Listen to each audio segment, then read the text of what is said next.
Okay, with Roger Draper, interview number 3, about halfway through your 300 plan to change things around a little bit at Warrington Wolves. How's it going?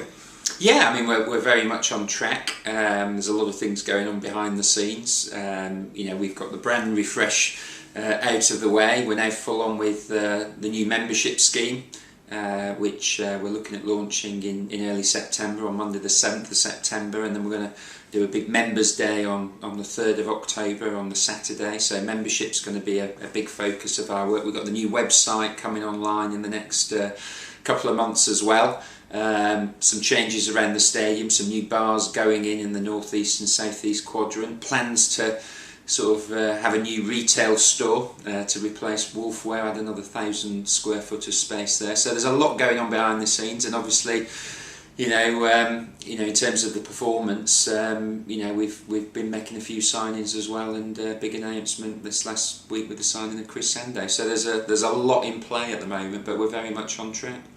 You mentioned the rebrand there, Roger. Let's talk about that a little bit more, because I've noticed, particularly on social media, there's been nearly as much negative feedback as there has been positive. It's been a very mixed response to it.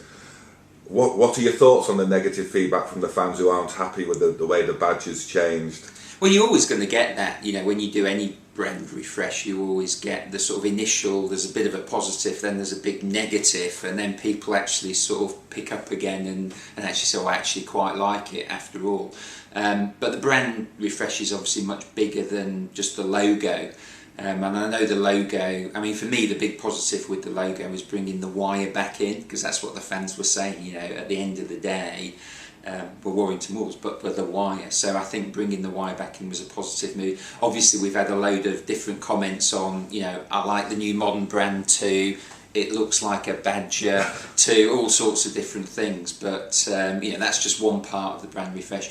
But also the sort of hardwired logoing, which you'll see a lot more around, in 2016 and beyond, in terms of hardwired loyalty, hardwired membership, hardwired entertainment. I think people will start getting used to that as we move on. But I think people don't like change necessarily. And I think when you look at, the old logo compared to the new logo, I think it's light years ahead. So, but it gives us the platform now to do all the things we're doing with the website and the membership scheme and the retail operation as well. So overall, there's always a bit of turbulence when you change things, but overall, I think it's been well received.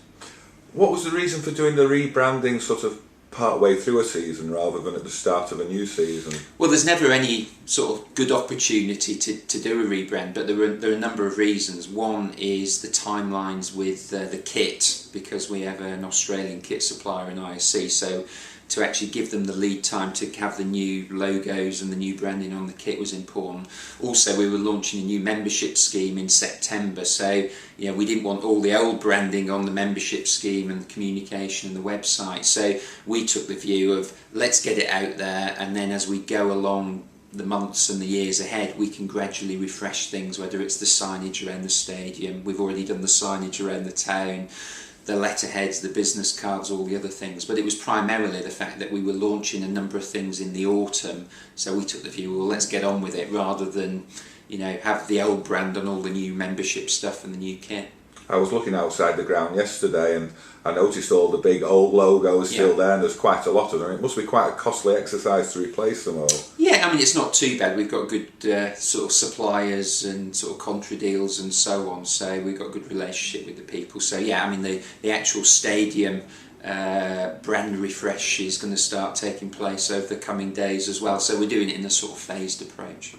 And the tagline hardwired, where did that come from? Because there's been a little bit of controversy about that as well around the town. Yeah, there were. I mean, there were a few people said, there was sort of wired and drug connotations and all the rest of it. But actually, hard came from actually looking at the sport. It's a hard sport. Obviously, the wire. And, we actually, the more we talked to fans, people were saying, actually, Warrington Wolves is wired into our DNA. It's part of our life, it's a religion, it gets passed from grandparents to parents to kids and so on. And even the young kids talk about, it's wired into their DNA. So if you combine the two, it's a hard sport and the people of Warrington are wired into it. That's where the hardwired came from. But I don't think our friends at the council were that keen on having it on the roadside, were they? Well, no, they were actually really supportive. I mean, we've got a great relationship with the council, and particularly Terry O'Neill, Mike Ann, and obviously Stephen is chairman as well. So, you know, the hardwire concept's accepted now and move forward. So, yeah. But they'd rather it say welcome to Warrington. Yeah, we've got welcome to Warrington Wolves. Yeah. You touched on Chris Sando there. He obviously got a great response when he arrived at the club yesterday. You had the fans meeting him for the first time, which is a new development, which I presume you've brought on board as part of unveiling new signings and everything. Yeah. It went very well. Is he going to be Warrington's marquee signing, or is there another big name looming? Well, we've agreed with all the sort of Super League clubs that we won't be revealing who the marquee signings are, because we view all of our signings are marquee signings. But obviously he's going to be a key player for us. But you know, it's on the back of the signings of Tom Line and Kurt Gidley. You know, hopefully we're in discussions with one or two other players to bring in as well. It's part of building for the future. You know, we're also, you know, we're very proud of the work we've done in terms of the academy and the you know, the stuff we've done with Squad Builder. We've just signed Ben Curry up on a long-term deal. We've got Chris Hill, Steph Retchford on longer-term deals, and we've got the younger talent coming through. You know, the Philbins, the Kings, the Pattons.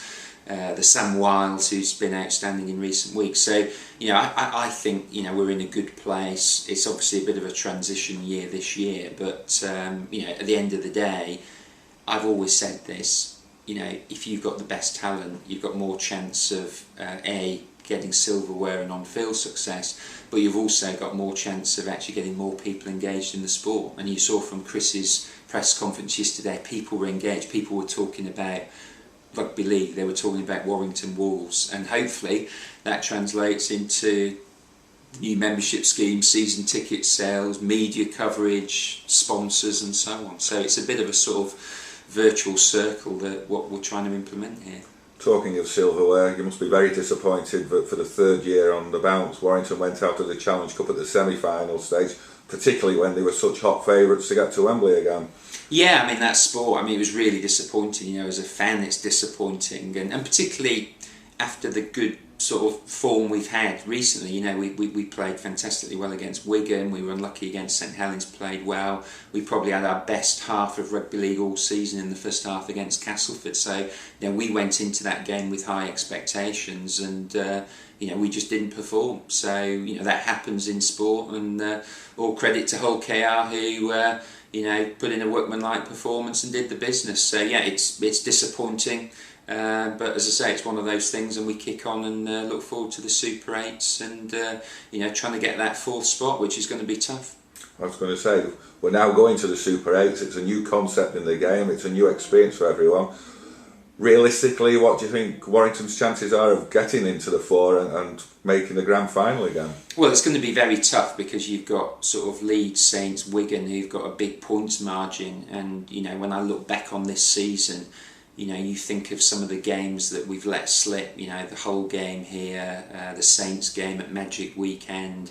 You know, possibly the poor performance against Castleford at home, Huddersfield away. You know, we've let slip points and games, and that's put us in a difficult position. So I think the first three, it's going to be difficult to overturn. Clearly, you know, we've got our sights on Huddersfield, but you know, they've been very consistent all season. In fact, for the last few seasons, we've been a bit up and down. So, you know, realistically, we're going to have to win at least probably 5 of the 7 games if we're going to be in contention for that fourth spot. But, you know, we're going to give it our best shot, and you know, that's the aim, is to get into the playoffs and then hopefully get into the grand final. I know you've been doing a lot of work here since you arrived to improve the fan experience, make it a better experience all around when people come. But in reality, the experience all fans want is to see a winning team. Yeah.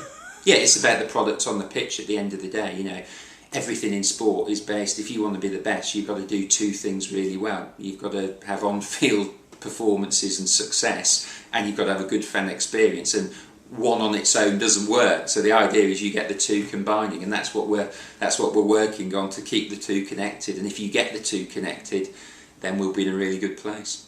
Okay, well, you're halfway through your 300 days now, and we'll catch up again in another few weeks. Yeah, I look forward to it, Gary. Thanks for your time, Roger.